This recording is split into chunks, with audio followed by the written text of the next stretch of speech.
is. All right. Whew. So I was trying to schedule this. I don't know if it worked or not. It doesn't look like it, but you'll start getting notified that we're getting ready to start.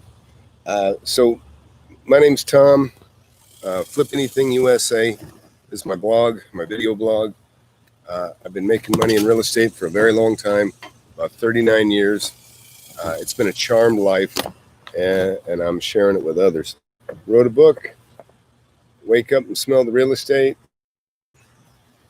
It's been a bestseller on Amazon and Kindle, and it's a super quick read, and it doesn't even begin to compare to the investment that you make in so many rip-off courses that are out there. This is $10, $20 if you get it in paperback or you get it on Kindle. If you get it in the Kindle, it has links to other videos like this, of which I've made hundreds now over the years.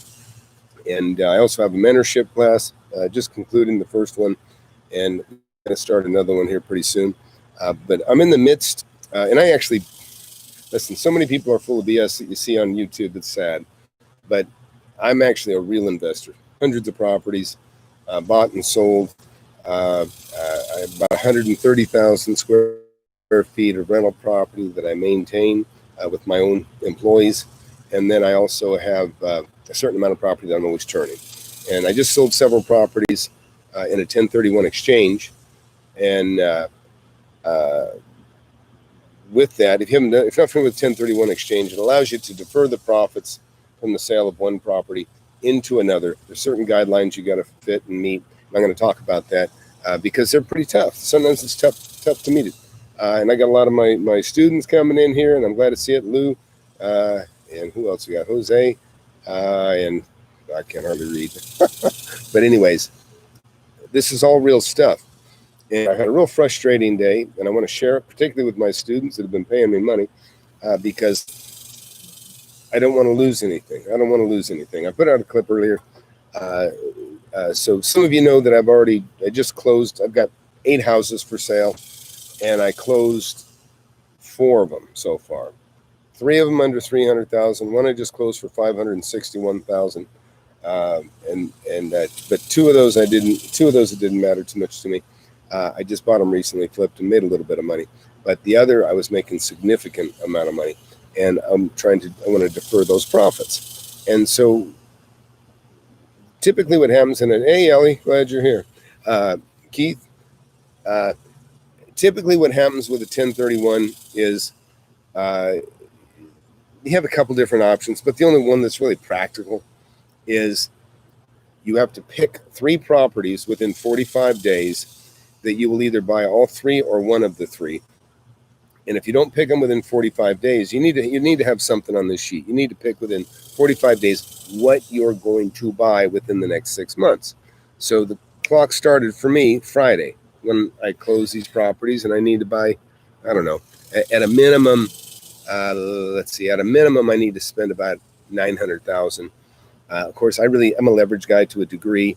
I want to spend at least, I like to do $1 million on one, $1 million on the other. So I've been bird dogging, right? You guys know what bird dogging is. I forget what chapter it is, but it's in there, bird dogging. And you've seen my videos on it. Well, I've been so busy teaching the class and doing different things. Plus, I got other stuff going on. I decided I'm going to do it today. Well, took my son with me yesterday. And then today, I went back to one of the properties that I found that I was interested in, and went to it and investigated. I can't give you too much detail because I haven't got it solid yet. But what's frustrating, and a little bit, and this is one of the things that happens, is, man, I already made a video to explain how I may be snatching it away. But what happened was I found a really good deal. And under the pressures and the constraints of a 1031, it's especially a good deal for me because I'm going to avoid another $150,000 in property tax. In capital gains tax. So I got this thing, and they said, "Oh man, we've already got an offer." And I said, "Is it signed?" They weren't sure. I said, "Well, stop everything. I'll buy it. I'll pay cash, $400,000 down. This is like a $1 million property, say. not quite that, but let's just say it's $1 million property. Also, give me a like while you're watching, guys, please. This is on my way back from something else I was doing. I'm going to be pretty cryptic here, but I found this deal, and I immediately started having a conversation with the owner, and he wasn't so sure he was committed. So I'm like, good, I can get in here. I can kill this thing. I want to get it. I want to take it away from who's ahead of me in this negotiations. And I made it real easy. No contingencies, all cash. I called my banker on the spot, and I said, hey, my banker, her name's Kara. And I said, hey, Kara, I've got an agent here. I want you to let him know that I'm going to close this deal if we enter contract. And she said, oh, Tom's no problem. They said, even if we don't loan him money on the property he's looking at with you right now, they go, we'll give him the money. He owns several buildings, all 100% paid for. They go, we'll take care of it, no problem. She's a banker that I've followed around. I say she's followed me around, whatever you want to say. She's changed banks probably 4 or 5 times over the last 10 years. And everywhere she goes, I give her a loan or 2 or 3, always in the millions. So she knows I'm good for it. We have a long history. Well, I got this thing. Looks like I got it. And so I said, okay, let's talk about it. Here's one of the things I did. I always try to talk to the owner directly. Okay. I always try to talk to the owner directly. I don't like going through the agents. I just don't. They like you to. They want you to. And so I pushed my way through. I got a card from the business in question, and I got a hold of the owner directly and talked to him. And man, it's like we're brothers. Okay. He's even got a mother with dementia. And we got along great, really great. He hadn't signed yet, as far as I knew. Well, it turns out, so I said, okay, look, I'm going to give you a check, $10,000, non-refundable after 10 days. I just want a 10-day look.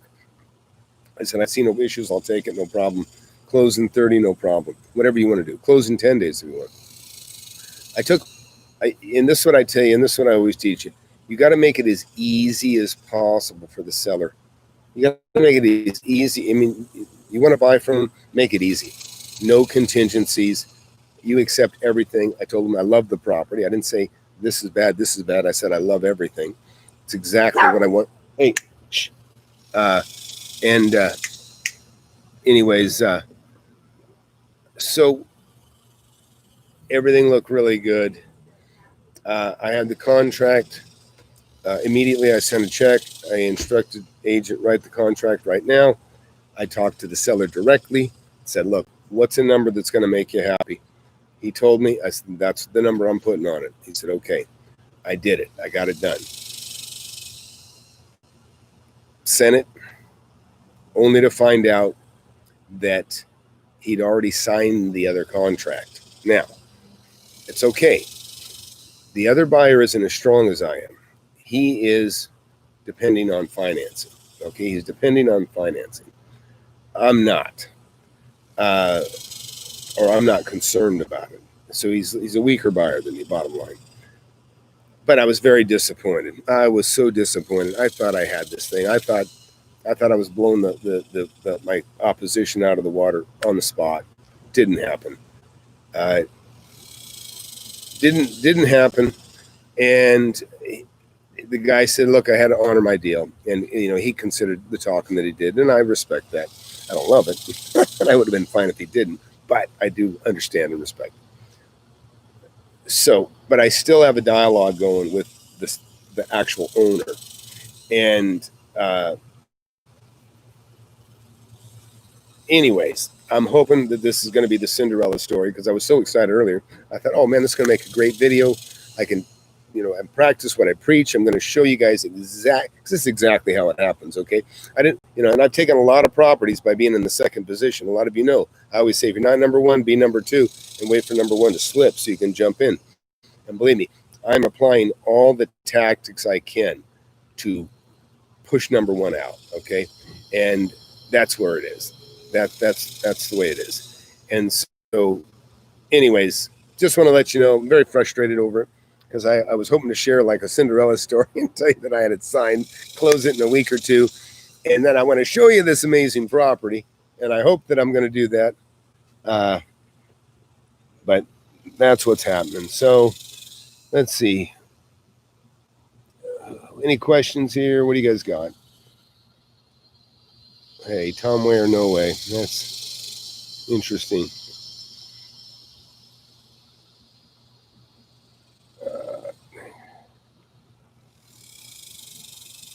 All right.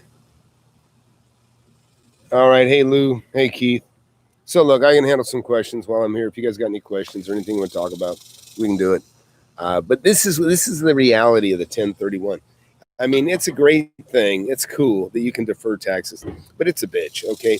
And I'm going to do a reverse 1031 too. And I've got somebody that wants to buy a property from me for $1.6 million or $7 million, something like that. And what's going to happen with that is I've already got this, the same bank I dealt with today. They're going to loan me $100.5 million or $1.6 million. I don't know what it's going to be. But when I find a property, I'll take that $1.6 million. I'll buy the property. Then I'll go into a 1031 when I buy the property. This is a little different. Normally, you sell a property and you give your proceeds to a 1031 company. They hold the money, and then when you go to find something you want, they buy it and basically sell it to you. It's the way it works. But it keeps the taxes deferred. I'm probably not exactly explaining it perfectly, but that's how it works. Anyways, the 1031 that's a reversal is a little bit different.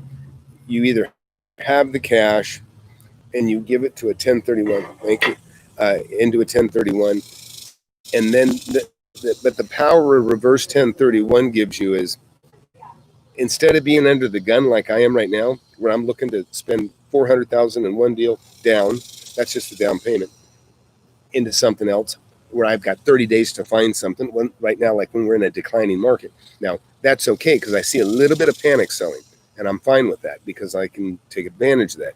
Also, I'm looking to buy stuff that I'm going to hold for income, right? I'm looking for income property or stuff that I can develop and build. And this is a beauty. I hope I get to share this. I mean, listen, this is going to be a good story for you to hear about if I lose it, but it's going to be a great story if I get it. It's going to be a great story. But that's what I'm looking at. That's what I'm hoping to do. And anyways, my frustrating day. Yeah, Heckmere, there's good deals everywhere. If you're uncomfortable, Heckmere Road, I'm considering moving to another state with better deals. You know, there are places. Look, Ron's in the mentorship program. He said the other day, I think he said he's bought 3 properties since we started the class. And what he described was awesome stuff. He got some really good deals. He's going to be on here. We'll do a testimonial, and he'll talk about the deals he made. And other people, I've got testimonials that bought the book that have made real good deals. And Heckmere, you may be in a spot where, listen, it's easier to play when the numbers are smaller. If you're in $1 million neighborhood, I understand. I mean, the frustrations when I started, I was buying houses for $30,000, $40,000, $50,000, $60,000, under $100,000. And now I'm always looking for stuff that's at least $1 million if I can, unless it's a little house that I'm going to flip. But I understand. Oh, God. What else we got? Okay, Jose Martinez. I saw you were saying about finding this person information. Is that through the records or agents or something else? Jose, if you're talking about the deal that I worked on today, no, that was a little different. That's through an agent. And just so you know, listen, I show people how to get deals on properties that aren't on the market. I do it, but I also just try to show you how to make deals with properties that are on the market. And that's what this demonstration would be if it happens. Yeah, McFeely, just go to my website. And it's right on the front of my website, Tom at FlipAnything USA. There's a spot on the bottom there. You can just put it in, and you'll get the bonus chapter. No problem. But I'll send it to you. But it's in the book. You got to email me. I don't. Those things don't go out every day. They go about every week to however many people bought books that week. All right. Yep. Cool. Thanks, Michael. Glad you're enjoying the book. Yeah, thanks, Keith. I'm hoping I get it. It's going to be a great story. And we got Ellie. Let's see. It is still a lesson, though. Your offer is on the table. Yeah. Yeah. And listen, Ellie, to your point, this is the difference. I spend 4 hours standing in the sun talking to people, trying to make a deal. And I got everything lined up. Everybody loves me. Everybody's on my side. But there is an obstacle. I got a competitor for this deal. And he was there first. Okay. But I've taken plenty of deals from people that were there before me. And this was what this will serve as is a good example of how you can do that. Now, it does help that I'm a stronger buyer, of course, and these are advantages some of you aren't going to have, but it's kind of goes to the same thing. Also, what I did implied, or the actual owner, I made him my friend. We actually have a lot in common, and we got along great, and he, like myself, like I told him, I said, I said, I'm like you. My retirement is the investments. When I get too old to work, when I get too old to invest, okay, which is really a pretty long life. But when I get too old to invest, that's when I stop, and I have whatever I've accumulated over my lifetime. That's my retirement, right? And that's how it is for everybody that's self-employed. You live on what you create over your lifetime, okay? It's not like working at the city. And believe me, I've had fights at cities and city council meetings. I've been before the board, and I'm fighting with some neighbor, trying to fight my zoning issue or whatever they're trying to fight. And I make it clear to them. I said, look, I don't, these people complain about everything. I said, but you know what? I own this property. This is my property. And this is, if you're in a dispute at a city council meeting, you need to let them know. You let them know that, look, I make my money and I invest. My retirement consists of the investments I make over the period of my lifetime until I get too old to make anymore. And I don't appreciate people coming in here trying to, crap on my parade. It's my property. I have the rights to do what I'm trying to do. And because sometimes people get real nasty. And you actually make it clear, say, look, I don't work at the city.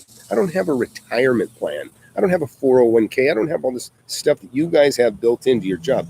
I have whatever I accumulate and buy. And I don't appreciate the assets that I buy being destroyed by somebody that wants to act like the sheriff of the neighborhood. And that's what you get with a lot of HOAs and stuff. You get some old fart that doesn't have anything to do, and he wants to be the sheriff of the neighborhood. I had a guy who used to walk around my neighborhood with dogs, and he would he'd write a letter, bitch about people's grass being too high. He just a busybody. His wife was a horrible person. He couldn't stand to stay in the house with her. So he'd always be out walking around with his dogs. And his dogs, he would use really, I guess he's a genius for an old fart, but he would have his dogs, he would have the dogs go over to the fence so he could look over the fence. So the dogs, he'd act like the dogs are pulling them, but really he's shooing them and directing them over to the fence so he can look over your fence and see what's going on. He's just a nosy son of a gun. He's dead now. But it's a shame. It's a shame. But there are people like that. And, and unfortunately, that they got to be dealt with sometimes. And, it's not fun, sometimes. But in overall, I would never discourage anybody from real estate investing. It's the greatest lifestyle ever if you do it right. Okay, what else we got? Guys, I got to cut it a little bit short. I'm at my girlfriend's house, and I told her I wouldn't be on here too long.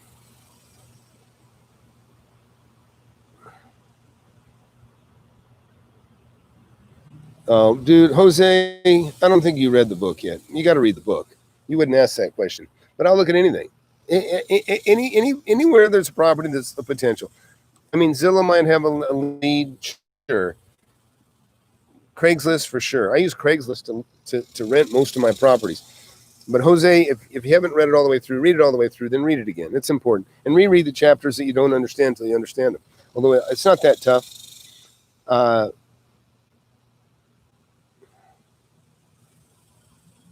Yeah, I love interest-only loans. Okay, listen, never be afraid of an interest-only loan.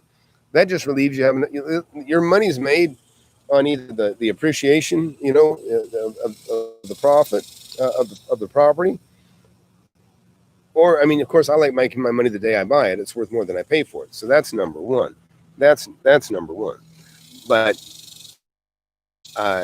Never be afraid of interest only. Never be afraid of a balloon payment in 2 years or 4 years, because if you can buy a property with a small down payment and have a 2 years to a balloon, that's beautiful. That just gave you 2 years to go find a buyer that'll pay the most, right? Not you hold it too long, you're speculating. Don't get me wrong. But what I'm saying is, a lot of times you get a property tied up, you're trying to flip it without buying it in 30 days. That's tough, right? That's the kind of pressure I'm under right now, trying to spend $1 million, $2 million within 45 days. So it's not fun. It's not good pressure. You got to, you got other things, kids to do and other obligations. And, you try to balance everything. And sometimes you end up just have to take your lumps, take the profit, pay the taxes, which I don't want to do. I want to defer them. But anyways, to your point, you got to work hard, and you got to just go straight to it. And, but use every means there is to find a deal. No, I don't screw with tax liens. I don't, David. Thank you, though, for asking. Tom working on potential land. Yes, sir. Yeah, well, it's more than just land, but yes. Hey, thank you for all that you do. Would you recommend interest? Yeah, interest only. Yeah, like back to that. The interest only is beautiful because if you get, I promise people, I'll say I'll pay off in a year. Why not? I plan on flipping it in 3 months. So if somebody gives you a year before you have a balloon payment, that gives you a year to finance it with a bank if you want to keep it, or it gives you a year to sell it. Just flip it and sell it. And with having a little bit more time, it means you don't have to take the first offer, and maybe you can get something a little more lucrative. Maybe you get, you can get a few more bucks out of it because you have more time to sell it. Teach you how to do deals on anything. Yep. Thanks, Keith. Hey, Anne-Marie, are you working? Are you listening at work again? Or is that Sunday mornings? Cool. Yeah. Well, hey, I wanted to get this out. I'm very frustrated today, to be quite honest, because it didn't go the way I wanted it to. But it's not dead yet. Okay, it's not dead, and it's just unknown. It's just unknown. I'm kind of, I'm hoping somebody can afford to do what they want to do. It's sad, but that's the truth. But hey, thumbs up if you like what you're hearing here, please. And I'm going to call it quits. I said I'd keep it down to 15 minutes, and I'm pushing 25. Okay. Michael Dougherty, will you look at why don't you just write it again real quick? I'll look for it, Michael. I'm looking, Michael. Michael's got it. Michael, I don't see a question above. I see a lot of retracted ones from Michael. Conrad.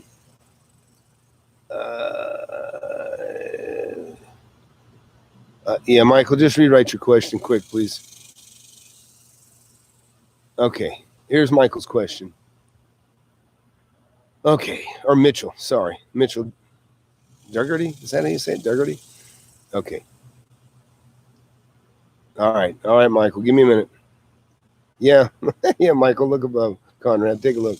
Anyhow, Mitchell, let me get to Mitchell's question. Here we go. Okay, hey, Tom, I just sold a 2-family rental property. I guess that's a duplex for $215. I bought it for $187 8 months ago. It needed $40K worth of exterior work that we plan to complete. Okay. Okay, I don't understand. You paid $215. Okay, so are you saying it's worth $215? Because your math, if you paid, if it's worth $215 and you paid $187 and it needs $40,000, you're $2,000 in the hole. So I'm a little bit worried about that. And you wrote, my wife lost her job, so we won't have the $40K for the work. It did cash flow $300 a month after tax, insurance, etc. Yeah, I would have sold. I don't think I would have bought it, to be honest. I wouldn't have bought it either, Mitchell, to be honest with you. And I don't want to be harsh on you, but I want to be honest with you. You can do better. You can do better than that. Yeah, get rid of it. Just get rid of it. Because now you're going to be, see, here's the problem. You lost your power. The power of flipping, based on today's market, you got money, you bought it. The power is that you're in the condition you are today when you bought it right now. Like I buy it right now. I'm strong. I bought it. I closed it. The market's decent. I'm going to sell it. The problem with waiting is sometimes things go bad. Your wife loses her job. Now you're feeling desperate. Now you're weaker. You're a weaker seller. So now somebody might sense it. Sometimes you can sense when people are hurting. You can sense the desperation. You can sense the urgency. And, but man, just get rid of it and try to be strong but get rid of it because you don't know what's going to happen. You know what? I expected things have dropped a little bit and I feel concerned it's still going to drop some. I think it's an election year. Everything goes to hell in an election year in general, but get rid of it. I would suggest you get rid of it. Hopefully make a little money. Good. I'm glad you got it under contract. Oh, wow. Okay. Oh, after the 40,000, you're saying it would have gone up another 30% or 50% almost. That's great. Thoughts on large multifamily value? Well, I mean, large to me is 100 units, 50 units. That's big enough.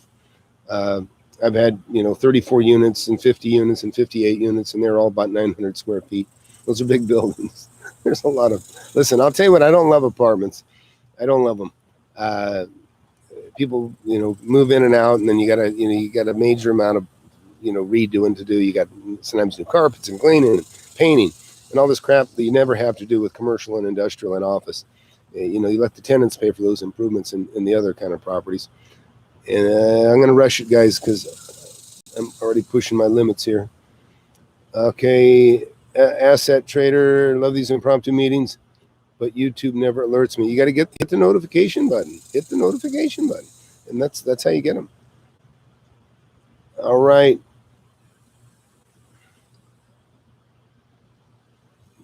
Cool. Well, that sounds like you did okay in your home. There you go. Yeah, you're right, Ellie. Too many toilets is right. Jeez. Let me tell you, like I've said, I've had a kid or somebody flush a damn towel down a toilet, flooded 7 units. It cost me $21,000 just for the carpet. And then guess what? It happened again 2 weeks later. So, yeah, I don't love it. Okay, Lou. Tom, I have land property on market. Failed to sell. Now, pre-foreclosure.